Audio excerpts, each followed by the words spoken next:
தமிழுக்கு நிகர் தமிழே, தமிழனுக்கு நிகர் எவரே. 2 அடியில் நம்மால் எதுவும் செய்ய இயலாது என்று எண்ணும் மனிதனிடத்தில் 2 அடி குரலில் எதையும் நம்மால் செய்ய முடியும் என நம்பிக்கையை ஊக்குவித்தது திருக்குறள். வணக்கம் குழந்தைகளே. வணக்கம் பகலவன் ஐயா. இன்னைக்கான குறளை நம்ம பார்ப்போமா? ஓ, பார்க்கலாமே. சரி, பாடத்துக்குள்ள போலாம். இன்னைக்கான குறள் அதிகாரம் 107 இரவு அச்சம்.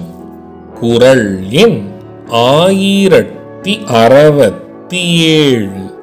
இறப்பன் இறப்பாரை எல்லாம் இறப்பின் கரப்பார் இரவன் மின் என்று.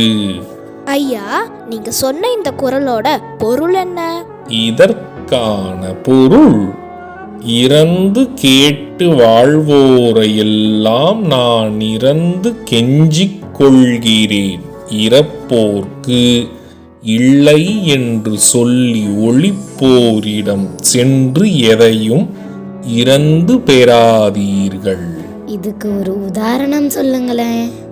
இதற்கான உதாரணம், இரவல் கேட்டு வாழ்வை நடத்துபவர்களுக்கு சொல்லக்கூடிய செய்தி என்பது, இரவல் கேட்டவுடன் தன்னிடம் பொருள் வைத்து கொண்டே இல்லை என பொய் கூறும் நபரிடம் இரவல் கேட்க கூடாது.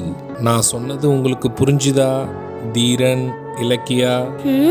நல்லா புரிஞ்சுது ஐயா. இனி இந்த குறள் எங்களுக்கு மறக்கவே மறக்காது. சரி பசங்களா, நாளைக்கும் இதே மாதிரி சுவாரஸ்யமான குறளை பார்ப்போம். நீங்க வீட்டுக்கு போன உடனே என்ன பண்ணணும்?